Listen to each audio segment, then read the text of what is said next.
Hello friends, welcome back to group Mantra. Group Mantra में एक बार फिर से आपका स्वागत है और एक बार फिर हम आपके सामने हाजिर हैं अपनी एक नई क्लास के साथ, एक नई सेशन के साथ। जी हाँ, हमारी ईवीएस का यानी कि पर्यावरण अध्ययन का जो एनसीईआरटी बेस्ड हम इसको कवर कर रहे हैं अपने सीटेट जुलाई 2023 के लिए। तो हमने अपनी पिछली क्लास में जाना था कृषि एवं फसल, जो कि टॉपिक बहुत बड़ा था, तो इसलिए इसको हम अपने 2 पार्ट में कवर कर रहे हैं। तो आज हम इसका आगे का चीज़ों को डिस्कस करेंगे, आगे की चीज़ों को अपने आज के पार्ट 2 में कवर करेंगे। तो चलते साथियों फटाफट से अपने इस आज के सेशन की ओर। उससे पहले मैं आपको बता देना चाहता हूं कि अब तक हमने ईवीएस की अपनी 11 क्लासेस कर ली हैं। पेडागोजी की थ्योरेटिकल क्लासेस लगभग हमने सारी कर ली हैं और हमने अपनी सीडीपी की लगभग 9, 10, 11 तक क्लास कवर कर ली है।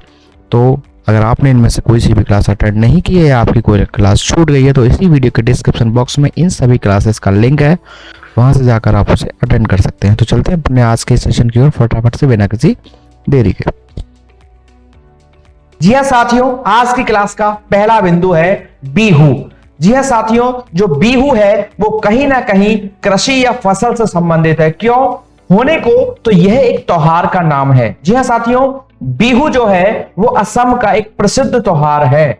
बीहू असम का एक प्रसिद्ध त्योहार है, लेकिन इसकी एक विशेषता है कि यह त्योहार जब चावल की नई फसल कटती है तो उसके उपलक्ष्य में माघ बीहू 14 और 15 जनवरी असम के कैलेंडर के 10वें महीने माघ की प्रथमा या द्वितीय तिथि को मनाया जाता है। जी हां साथियों, तो बीहू जो है वो चावल की नई फसल कटने के उपलक्ष्य में मनाए जाने वाला असम का एक प्रसिद्ध त्योहार है। जैसा कि आप पिक्चर में देख पा रहे हैं, बड़े ही रंग बिरंगे तरीके से अच्छे कपड़े पहनकर सुंदर सुंदर आकृतियां और झलकियां इसमें बीहू में देखने को मिलती हैं। वही बात करें बीहू की, तो बीहू से पहले दिन को उरुका कहा जाता है। जी हां साथियों, 2 दिन का बनाया जाता है, जिसमें पहले दिन को उरुका कहा जाता है। इसमें बांस और घास से ढेला घर बनाया जाता है, जैसा कि आप देख पा रहे हैं। तो ये बांस या घास से या घास फूस से मिलकर बनाया जाता है, जिसे भेला घर कहते हैं। यह अस्थाई शेड या छप्पर की तरह होता है, बिल्कुल जैसा कि आप देख रहे हैं छप्पर की आकृति जैसा। यह अस्थाई शेड या छप्पर की तरह होता है क्या, हमारा भेला घर। उसी क्रम में अगर इसी की बात करें तो बोरा और चेवा। जी हां साथियों, बोरा और चेवा असम की खास प्रकार की चावल की किस्में हैं। जी हां साथियों, जो बोरा और चेवा है वो असम में पैदा होने वाले चावलों की कुछ खास किस्में हैं। बोरा चावल की विशेषता है कि वह पकने के बाद चिपचिपे से लगते हैं। बोरा चावल पकने के बाद चिपचिपे से लगते हैं। बोरा चावल से क्या बनाया जाता है? बोरा चावल से पीठा बनाया जाता है, जो असम की या कह सकते हैं यहां की विशेष प्रकार का एक भोज्य पदार्थ है। जैसा कि आप पिक्चर में देख पा रहे होंगे, चावल का यह पीठा है जो आपके सामने तस्वीर में आपको दिख रहा है। तो बोरा चावल पकने के बाद चिपचिपे से लगते हैं और इसी से एक यहां का विशेष प्रकार का भोज्य पदार्थ बनाया जाता है, जिसे कहते हैं पीठा। इसी क्रम में बीहू के बारे में और विस्तार से जानेंगे, क्योंकि साथियों सीटेट में बीहू से संबंधित कई बार क्वेश्चन पूछे गए हैं, बार बार पूछे जाते हैं और इसमें बहुत सारे पॉइंट्स हैं जो रिलेट करते हैं। तो आपको एक एक बिंदु बिल्कुल अच्छे से सटीक तरीके से क्लियर होना चाहिए, ताकि एग्जाम में किसी भी प्रकार की कोई समस्या ना हो, कोई गलती ना हो। तो चेवा चावल को पकाने के लिए कढ़ाई का इस्तेमाल किया जाता है। जी हां साथियों, जो चेहा चावल है उसको पकाने के लिए कढ़ाई का इस्तेमाल किया जाता है, यानी कि कह सकते हैं कि चेवा चावल को कढ़ाई में पकाया जाता है। उसे ताव कहते हैं और उसमें चावल पकते समय उसे केले के पत्तों से ढका जाता है। जी हां साथियों, औरतें पाट और मूंगा की मेखला चादर पहनती हैं। क्या पहनती है? पाट और मूंगा की मेखला चादर पहनती हैं। उनके वस्त्रों का रंग पीला होता है, जैसा कि आप पिक्चर में देख पा रहे हैं। सज धज के और बड़े लाल और पीले से कपड़े पहनकर ये अपने बीहू त्योहार को सेलिब्रेट करते हैं। ढोल बजाकर गीत गाकर सभी मस्ती से झूमते हैं बीहू में। सभी को केले के पत्तों पर खाना परोसा जाता है। रात भर सभी भेला घर में ही रहते हैं, जहां पर मैंने बताया था छप्पर जैसा होता है। फिर उसको अगले दिन क्या कर देते हैं? जो घास फूस का बनाया जाता है, तो उसी को क्या कहते हैं, भेलाघर कहते हैं। और अगले दिन उठकर भेलाघर और मेजी दोनों को ही जला दिया जाता है। जी हाँ साथियों, तो बिहू से संबंधित ये महत्वपूर्ण बिंदु हमने जाने। ढोल बजाकर गीत गाकर सभी मस्ती में झूमते हैं, सभी को केले के पत्ते पर खाना परोसा जाता है, रात भर सभी लोग भेलाघर में ही रहते हैं। अगले दिन उठकर भेलाघर और मेजी दोनों को जलाया जाता है। तो ये साथियों बिहू से संबंधित और भी जानकारी है। अगली है भात शुक्तो। भात शुक्तो चावल और रसे वाली एक सब्जी का नाम है। और लूची और छोला दाल, जी हां, लूची और छोला दाल ये भी असम के ही व्यंजन है। जैसा कि आप पिक्चर में देख रहे हैं, पहली पिक्चर जो है वो भात शुक्तो की है, चावल और रसे वाली सब्जी की, और दूसरी में है लूची और छोला दाल, जो कि असम के एक महत्वपूर्ण या बहुत पसंद किए जाने वाले व्यंजन है। तो साथियों बिहू में एक बार शुरू से रिकॉल कर लेते हैं, काफी सारी बातें हैं, तो एक बार फटाफट से इनको दोबारा से समझेंगे। तो हमारा बात करें बिहू की, तो असम का प्रसिद्ध त्योहार है। यह चावल की नई फसल कटने के उपलक्ष्य में बनाया जाता है। इससे पहले दिन को उरुका कहा जाता है। इसमें बांस और घास से बने भेलाघर बनाया जाता है, जो एक प्रकार का अस्थायी शेड या छप्पर होता है।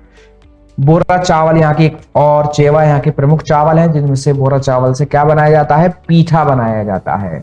और चेवा चावल को कढ़ाई में बनाया जाता है, जिसको ताव कहा जाता है। और यहाँ पर भोजन जो है केलों से पत्तों पर ही खिलाया जाता है, और ढका भी उन्हीं के माध्यम से जाता है। और इस त्योहार पर यहाँ की महिलाएं पाट और मूंगा की मेखला चादर पहनती हैं, और पीले रंगों के वस्त्रों को ओढ़ती हैं या पहनती हैं। ढोल बजाकर गीत गाकर सभी मस्ती में झूमते हैं, केले के पत्तों पर खाना खाते हैं। रात भर सभी लोग जागकर भेलाघर के पास ही रहते हैं। अगले दिन उठकर भेलाघर को और मेजी को दोनों को जला दिया जाता है। और इनके यहाँ की एक मुख्य व्यंजन है भात शुक्तो और लूची और छोला दाल। ये असम के मुख्य व्यंजनों में से एक है। इसी के साथ चलते हैं अपने अगले बिंदु की ओर। अगला बिंदु है साथियों झूम की खेती। मोस्ट इंपॉर्टेंट बिंदु है ये हमारा। सीटेट ईवीएस की दृष्टि से बहुत ज्यादा इसमें क्वेश्चन पूछा जाता है, और साथियों कूट के साथ पूछा जाता है, तो बहुत गलतियां हो जाती हैं। मैं आपको बताता चलूंगा वो किस प्रकार से इसमें चेंज कर देता है ड्राफ्टिंग, और आप उत्तर गलत कर देते हैं। तो पहली बात करें तो झूम खेती की, तो ये मिजोरम में की जाती है। जो भारत में हमारे नक्शे में अगर हम ध्यान से देखें, तो जो हमारा 7 सिस्टर्स हैं, आप देख पा रहे होंगे भारत के नक्शे में ग्रीन पार्ट है, वहीं पर एक छोटा सा टुकड़ा पार्ट 7 सिस्टर जो हमारे 7 प्रदेश अलग हैं, उनमें नीचे को एक रेड कलर का पॉइंट आउट हो रहा है, वही हमारा क्या है, मिजोरम है।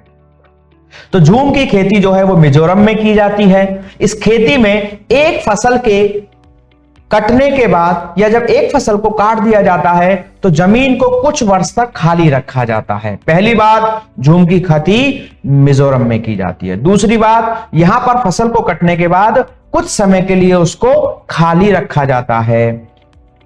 जब कुछ समय तक इन खेतों को या क्षेत्र को खाली रखा जाता है, तो उसमें स्वतः ही अपने आप बांस या जंगल उगाता है। जंगल से मतलब घास फूस अपने आप उगाती है। तो उसे फिर क्या किया जाता है, बाद में उखाड़ा नहीं जाता है, बल्कि उसको थोड़ा सा गिरा करके वहीं पर ही इसको जला दिया जाता है। और फिर जो इसकी राख बनती है, उसको प्रयोग जमीन में खाद के रूप में किया जाता है। और जमीन को इस तरह जलाया जाता है कि आसपास के पेड़ और जंगल ना जलें। वहीं इसके बाद इस जमीन में खेती की जाती है, तो जमीन को जोतते नहीं है, बल्कि मिट्टी को हल्का सा हिलाते हैं। जी हां साथियों, एग्जाम में क्वेश्चन में कर देता है कि वो मिट्टी को गहरा खोदते हैं, और बल्कि एक्चुअल में आंसर यह है कि वो हल्का सा खोदते हैं। तो इस प्रकार से कूट में क्वेश्चन बनते हैं, और बहुत गलतियां हो जाती हैं हमारी जल्दबाजी में। तो याद रखना है कि मिट्टी को हल्का सा हिलाते हैं। उसमें बीजों का एक ही खेत में कई प्रकार के भी बीज बोए जाते हैं। तो एक और विशेषता कि इस झूम खेती में एक समय में एक ही खेत में कई प्रकार के बीज बोए जाते हैं, जैसे मकई, सब्जियां, मिर्च और चावल। यहां की मुख्य फसल क्या है मिजोरम की, चावल है। और साथियों जो झूम खेती के संदर्भ में इनका एक विशेष नियम है, जो कि क्या है कि इस खेती को करने के लिए मिजोरम में लॉटरी निकलती है। जी हां, लकी ड्रॉ निकाला जाता है कि कौन सा परिवार कितनी जमीन पर खेती करेगा और सभी लोगों को बारी बारी खेती करने का मौका दिया जाता है। यानी कि मौका तो सबको मिलना है, लेकिन पहले किसको मिलेगा, बाद में किसको मिलेगा, इसके संदर्भ में लकी ड्रॉ निकाला जाता है, या कौन कितनी जमीन पर करेगा आदि आदि के लिए। तो एक और इसकी विशेष बड़ी खास बात है कि यहां पर लॉटरी निकाली जाती है खेती के संदर्भ में।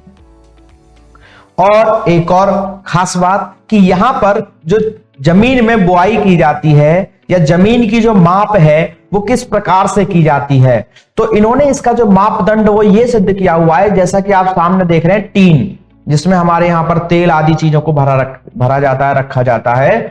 तो ये टीन है, तो एक टीन में जितना बीज आता है उस बीज को जितने क्षेत्रफल में बोया जा सकता है उसी हिसाब से उतने भाग को, उस जमीन के भाग को जिसमें वो एक टीन अनाज या बीज को फैलाया जा सकता है बोने के संदर्भ में, उतना क्षेत्रफल इनके हिसाब से एक टीन जमीन कहलाता है। जी हां साथियों, यहां पर जमीन टीन में बोई जाती है। जैसे एक टीन बीज जितनी जमीन में बोया जाता है उसे एक टीन जमीन कहा जाता है।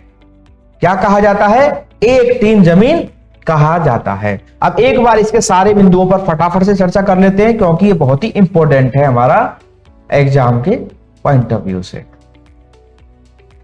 तो झूम की खेती मिजोरम में की जाती है। इसमें क्या होता है, एक फसल को कटने के बाद दूसरी फसल तुरंत नहीं की जाती है, उसको कुछ समय के लिए खाली रखा जाता है। उसके बाद क्या किया जाता है कि उसमें जो भी बांस या जंगल या घास फूस पैदा हो जाती है उसको उखाड़ा नहीं जाता, बल्कि उसको वहीं गिराकर और उसमें आग लगा दी जाती है, और फिर उससे जो राख बनती है उसको ही उस खेत में खाद के रूप में प्रयोग किया जाता है। और फिर उसके बाद जो खेत होता है उसको बहुत ही हल्का सा हिलाते हैं मिट्टी को, यानी कि बहुत गहरा है उसकी जुताई नहीं करते हैं, और एक ही समय में एक ही खेत में कई प्रकार के बीज बोए जाते हैं, जैसे मकई, सब्जियां, मिर्च और चावल। और साथियों यहां पर जो इनकी मुख्य फसल है वो चावल है, और यहां पर खेती करने के लिए मिजोरम में यानी कि लॉटरी निकाली जाती है कि किसको खेती करने का मौका मिलेगा, किसको कितनी जमीन मिलेगी, आदि आदि बारी बारी से सबको इस प्रकार से लॉटरी के माध्यम से मौका दिया जाता है। और वहीं साथियों यहां पर जो जमीन में बीज बोया जाता है, जो जमीन की माप है वो एक टीन बीज के आधार पर की जाती है। तो ये साथियों हुआ झूम खेती हमारा। चलते हैं अपने अगले बिंदु की ओर।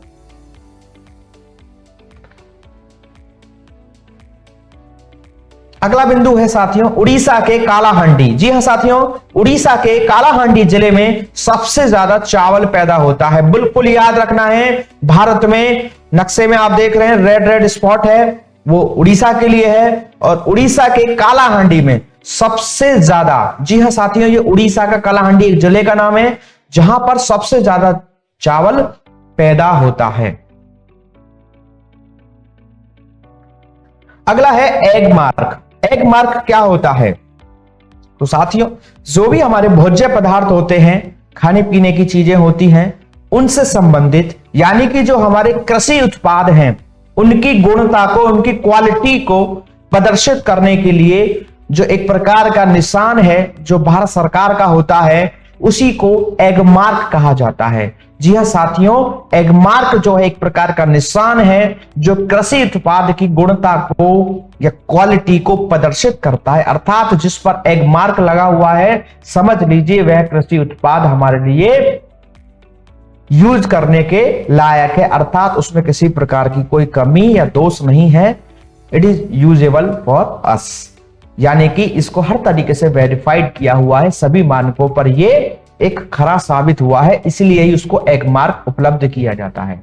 साथियों वहीं इसी के साथ एक और मार्क जान लेते हैं, FSSAI, जो कि हमारा ये भी एक फूड से ही संबंधित एक मार्क है, जो कि हमारा जो भी फूड सेक्टर या फूड इंडस्ट्री में काम करते हैं उनको अपने भोजन की गुणवत्ता संबंधी चीजों के संदर्भ में ये उपलब्ध कराया जाता है, FSSAI मार्क। और जो हमारा एग मार्क है वो पर्टिकुलर भोजन संबंधी कृषि उत्पाद की गुणवत्ता को प्रदर्शित करता है। अगला है साथियों कृषि में पालन या कल्चर। जी हाँ साथियों, बहुत हमारा क्वेश्चन आता है, सीटेट में भी आता है, यूपीटेट में भी आता है, और अक्सर सामान्य एग्जाम्स जितने भी जनरल कंपटीशंस हैं उन सभी में देखने को मिल जाता है कि अक्सर पूछे जाते हैं कल्चर, कि इस कल्चर में किसका पालन किया जा रहा है। तो कृषि में बहुत सारे पालन है या कल्चर हैं, तो उनमें पूछ लिया जाता है कि इसमें कौन सा कल्चर है, अर्थात इसमें किनका पालन किया जा रहा है या किससे संबंधित ये होता है। तो उसी क्रम में पहला है एपीकल्चर, सबसे अधिक पूछे जाने वाला। सीटेट ने भी बहुत बार पूछा है कि एपीकल्चर क्या है। तो एपीकल्चर का मतलब होता है मधुमक्खी पालन। ये साथियों, हम लोग मधुमक्खी पालन करते हैं क्योंकि इससे हमें शहद, मोम आदि प्राप्त होता है। तो एपीकल्चर यानी कि मधुमक्खी पालन को कहा जाता है, और जैसा कि आप पिक्चर में देख ही पा रहे हैं। उसी क्रम में साथियों हमारा अगला है सेरीकल्चर। सेरीकल्चर यानी कि रेशम कीट पालन। जब हम क्या करते हैं, रेशम कीट का पालन करते हैं सिल्क उत्पादन के लिए, सिल्क को प्राप्त करने के लिए, तो उसको सेरीकल्चर कहा जाता है। तो सेरीकल्चर साथियों बिल्कुल भी भूलना नहीं है, मोस्ट इंपॉर्टेंट है, अक्सर एग्जाम में पूछा जाता है। तो सेरीकल्चर का मतलब है रेशम कीट पालन, रेशम कीट पालन यानी कि सेरीकल्चर। बात करें मॉरिकल्चर की, तो देखिए रेशम कीट जो है हमारा वो शहतूत पर ज्यादा आकर्षित होता है। तो जब रेशम कीट की हमें आवश्यकता है तो उसके लिए हमें शहतूत की कृषि करनी होती है। तो जब हम रेशम कीट हेतु शहतूत की कृषि करते हैं तो उसे मॉरिकल्चर के नाम से जाना जाता है। तो रेशम कीट हेतु शहतूत की कृषि मॉरिकल्चर कहलाती है। उसी क्रम में है हमारा अगला विटीकल्चर। जैसा कि आप देख ही रहे हैं, बड़े सुंदर सुंदर हरे हरे अंगूर हैं। तो साथियों जब व्यापारिक स्तर पर अर्थात एक साथ बहुत सारे जब अंगूर के पौधे यानी कि बेल भी कह सकते हैं जब लगाते हैं, और उस प्रकार से जब हम इनकी खेती करते हैं या काम करते हैं तो उसको विटीकल्चर कहा जाता है। तो व्यापारिक स्तर पर अंगूर की खेती को विटीकल्चर के नाम से जाना जाता है। तो विटीकल्चर क्या है? व्यापारिक स्तर पर अंगूर की खेती को ही हम विटीकल्चर कहते हैं। अगला है पिसीकल्चर। जी हां साथियों, याद रखना है पिसीकल्चर, क्योंकि याद रखना है पिसी में मछली पालन है, लेकिन ये छोटे स्तर पर है जहां पर हम कृत्रिम रूप से जल को इकट्ठा करके मछलियों का पालन करते हैं। तो वह हमारा पिसीकल्चर कहलाता है, जिसमें हम जल की व्यवस्था कृत्रिम रूप से करते हैं, अर्थात तालाब आदि बना करके उसमें पानी भर के और वहां पर मछलियों का पालन करते हैं। तो वह हमारा पिसीकल्चर कहलाता है, जैसा कि आप पिक्चर में देख भी पा रहे हैं। लेकिन वहीं पर बात करें हम मैरीकल्चर की, तो होने को तो यहां भी मछलियां आदि का को ही प्राप्त किया जा रहा है या पालन किया जा रहा है, लेकिन मैरीकल्चर में और भी सारे जीव शामिल हो जाते हैं, और यह जो है समुद्र में पाए जाने वाले जीव या मछलियों से संबंधित पालन इसमें होता है। तो मैरीकल्चर क्या है? हमारा समुद्री जीव पालन है, और पिसीकल्चर मत्स्य पालन, जो कि हम शॉर्ट या छोटे रूप में या कृत्रिम रूप से जल की व्यवस्था करते हुए उसको करते हैं। जब प्राकृतिक जल संसाधन में हम जीव पालन कर रहे हैं, समुद्री जीव पालन कर रहे हैं, तो उसे मैरीकल्चर के नाम से जाना जाता है। किस नाम से जाना जाता है? मैरीकल्चर के नाम से जाना जाता है। अगला है हॉर्टिकल्चर। हॉर्टिकल्चर क्या है? तो व्यापारिक स्तर पर जब फूलों के नहीं साथियों, फलों के उत्पादन किया जाता है, हॉर्टिकल्चर कहलाता है। जब व्यापारिक स्तर पर फलों का उत्पादन किया जाता है तो उसे हॉर्टिकल्चर कहा जाता है। अगर फूलों का किया जाएगा तो फ्लोरिकल्चर कहलाएगा। अगला है सिल्वीकल्चर। बहुत पूछा जाता है हमारे एग्जामिनेशंस में। तो सिल्वीकल्चर का मतलब होता है वन संवर्धन से। जी हां, जो वन है उनको बढ़ाने से, उनको ग्रोथ करने से संबंधित जो हमारा कल्चर है वह सिल्वीकल्चर कहलाता है। सिल्वीकल्चर यानी कि वन संवर्धन। ऑलिविकल्चर क्या है? तो ऑलिविकल्चर का मतलब है जब व्यापारिक स्तर पर या बड़े स्तर पर जैतून की खेती की जाती है। किसकी खेती की जाती है? जैतून की खेती की जाती है, तो उसे ऑलिविकल्चर के नाम से जाना जाता है। तो ऑलिविकल्चर क्या है? हमारा व्यापारिक स्तर पर जैतून की खेती को ही ऑलिविकल्चर कहा जाता है। इसी क्रम में अगला है वर्मी कल्चर। वर्मी कल्चर यानी कि केंचुआ पालन। वर्मी कंपोस्ट बनाया जाता है, सबसे अच्छा माना जाता है क्योंकि केंचुआ जो है वो मिट्टी को खाते हैं और मिट्टी को खाने के बाद जो तैयार करते हैं मिट्टी को भुरभुरा भी कर देते हैं और साथ ही जो वेस्ट के फॉर्म में मिट्टी को ये उत्पन्न करते हैं वो बहुत ही पोषक तत्व उसमें शामिल होते हैं और फसल के लिए बहुत ही बेनिफिशियल होती है। तो इसलिए केंचुओं का पालन किया जाता है ताकि मिट्टी में पोषक तत्व और उसकी उर्वरता आदि चीजों को बढ़ाया जा सके, एक अच्छी फसल प्राप्त की जा सके। तो उसके संदर्भ में एक कल्चर है या कार्य है, उसको कहते हैं वर्मी कल्चर अर्थात केंचुआ पालन। तो केंचुआ पालन कह सकते हैं वर्मी कल्चर, जिससे हम वर्मी कंपोस्ट तैयार करते हैं। साथियों, इसी क्रम में हमारे सीटेट में पूछे जाने वाले क्वेश्चंस में एक और बिंदु है जो कृषि से संबंधित है और अक्सर पूछा जाता है कि कौन सी कृषि भारत के किस स्थान पर की जाती है या इस स्थान पर किस प्रकार की कृषि की जाती है। तो ऐसे क्वेश्चंस को भी हमें बिल्कुल भी एग्जाम में नहीं खराब होने देना है। तो चलते हैं उन्हीं की ओर, उन पर भी थोड़ी सी चर्चा कर लेते हैं। तो साथियों, पहला ही आपके सामने झूम खेती। जैसा कि मैं आपको पहले भी बता चुका हूं, जो झूम खेती है वो मुख्य रूप से हमारे मिजोरम आदि में की जाती है, लेकिन साथियों इसी के साथ साथ और भी जोड़ना चाहें तो मेघालय या नागालैंड भी इसमें शामिल होंगे, या क्योंकि वो वहीं के निकटवर्ती क्षेत्र हैं। तो झूम खेती भारत में कहां की जाती है? तो भारत के पूर्वी भारत में, जो हमारा पूर्वी भारत है उसमें झूम खेती की जाती, खेती या कृषि की जाती है, जैसे मेघालय, नागालैंड, मिजोरम आदि, इसमें हमारी झूम कृषि की जाती है। बात करें बेवार कृषि की, बेवार कृषि हमारी बुंदेलखंड में ज्यादा फेमस है, यानी कि की जाती है। तो बेवार कृषि जो पद्धति है वो बुंदेलखंड में है। और दीपा कृषि की चर्चा करें तो दीपा कृषि हमारी छत्तीसगढ़ से संबंधित है। दीपा कृषि छत्तीसगढ़।